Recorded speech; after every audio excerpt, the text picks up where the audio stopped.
آپ کو زندگی میں ایک فیصلہ کرنا ہوتا ہے، اور وہ فیصلہ یہ ہوتا ہے کہ آپ کی زندگی کا مقصد کیا ہے۔ یہ آپ اپنے آپ سے سوال پوچھتے ہیں اور پھر آپ کو ایک فیصلہ کرنا ہوتا ہے۔ جو اس کا صحیح جواب دیتے ہیں کہ میری زندگی کا مقصد کیا ہے، وہی لوگ دنیا میں اوپر بھی جاتے ہیں، ان کو عزت بھی ملتی ہے، ان کے دل میں سکون بھی ہوتا ہے۔ اور جو یہ غلط فیصلہ کر لیتے ہیں، جن کو سمجھ نہیں آتی زندگی کا مقصد کیا ہے، ان کو پھر بڑی مشکلوں کا سامنا کرنا پڑتا ہے۔ یہ جو فیصلہ ہوتا ہے کہ آپ کی ایک اچھی نوکری ہے، تانیہ کی زبردست نوکری، گوگل کے لیے کام کری، پتہ نہیں کتنے پیسے لیتی ہوگی، مجھے تو زیروز بھی نہیں پتا کہ کتنے پے چیک پہ آتے تھے۔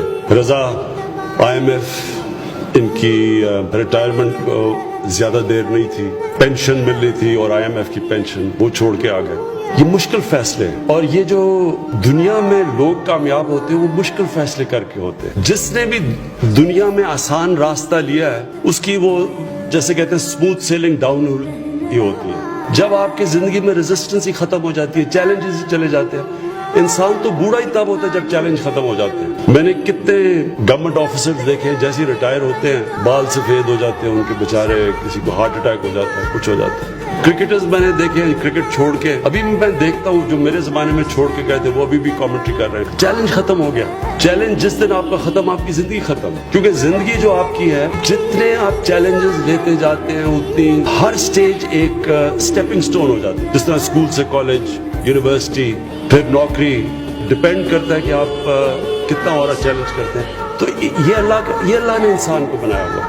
جو اقبال کا یہ جو فیصل نے شعر پڑھا تھا کہ ستاروں کے آگے جہان اور بھی، مطلب یہ کہ ہر ستارے پہ پہنچے تو پھر ایک نیا چیلنج آتا ہے۔ جس دن آپ کا چیلنج ختم ہوتا ہے، آپ کی زندگی کا نیچے کا سفر شروع ہو جاتا ہے۔ تو جب اوورسیز پاکستانی کمفرٹیبل جاب ہے، اچھا، اب یہ جب آپ کو فیصلہ کرنا پڑتا ہے، پاکستان جاؤں گا، مشکل حالات ہیں، کرپشن ہے، میں جب کام کرنے جاؤں گا تو لوگ ایک سسٹم، ڈس فنکشنل سسٹم ہے، اس میں میں کیسے چلوں گا، تو پھر وہاں زیادہ آسان سے۔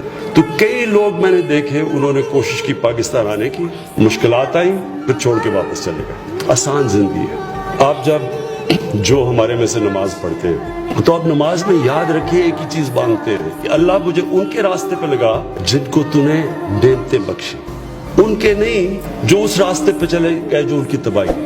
اب یہ ڈائلیما ہے، نماز میں آپ مانتے ہیں وہ والا راستہ جس میں اللہ نے نعمتیں بخشی، اور وہ اللہ کے نبی پیغمبر تھے، ہمارے پیغمبر اور سب سے بڑے اللہ کے حبیب نبی صلی اللہ علیہ وسلم۔ تو یہ یاد رکھیں کسی پیغمبر کی زندگی آسان نہیں تھی، تو ان سب نے مشکل راستہ لیا تھا۔ ہمارے نبی صلی اللہ علیہ وسلم نے جب ایک کامیاب بزنس مین تھے، ان کو کیا ضرورت پڑی تھی کہ ایک دم جائیں اور مشکلوں کا سامنا کریں پڑے اور لوگ ان کے اوپر طنز کریں اور ان کے لوگوں کے اوپر فزیکل ٹارچر کریں، جو ان کو 13 سال مشکل وقت سے گزرے، ان کو ضرورت تو نہیں تھی۔ تو بڑے آرام سے کمفرٹیبل ایک بزنس مین تھے، کامیاب تھے۔ سو یہ جو مشکل راستہ ہے، پلیز میں اپنے اوورسیز پاکستانیز بھی اور اپنے پاکستان میں نوجوان بھی، یہ جو لوگ آسان راستہ ڈھونڈتے ہیں، یہ آپ کی بہتری کا راستہ نہیں ہوتا۔ زندگی میں جن لوگوں نے بڑے کام کیے انہوں نے ہمیشہ مشکل راستہ، یعنی بڑے فیصلے کیے۔ بڑا فیصلہ کیا ہوتا ہے؟ بڑا فیصلہ وہ ہوتا ہے جس میں رسک ہوتی ہے، اس لیے بڑا فیصلہ نہیں سب کر لیں۔ تو جنہوں نے بھی آج تک زندگی میں اوپر پہنچے ہیں، بڑے فیصلے کیے، اس لیے میں آپ دونوں کو داد دیتا ہوں، اور میں آپ کو یہ آج دونوں کو آپ کو کہتا ہوں، وقت ثابت کرے گا کہ یہ جو آپ نے فیصلہ کیا، ایک ٹائم پہ آپ جا کے ریئلائز کریں گے کہ یہ آپ کی زندگی کا ایک واٹر شیڈ تھا، ایک ٹرننگ پوائنٹ تھا زندگی۔ بڑا فیصلے میں ایک اور چیز ہوتی ہے، اپنے سے ہٹ کے ہوتا ہے۔ جو چھوٹا فیصلہ ہوتا ہے وہ ذات کے اوپر ہوتا ہے، سیلفش ہوتا ہے، اپنی، میری ذات، میری زندگی، میری تنخواہ۔ جو بڑا فیصلہ ہوتا ہے وہ پھر آپ انسانیت کا سوچتے ہیں، جو کہ اللہ کے سارے پیغمبروں نے سوچا تھا۔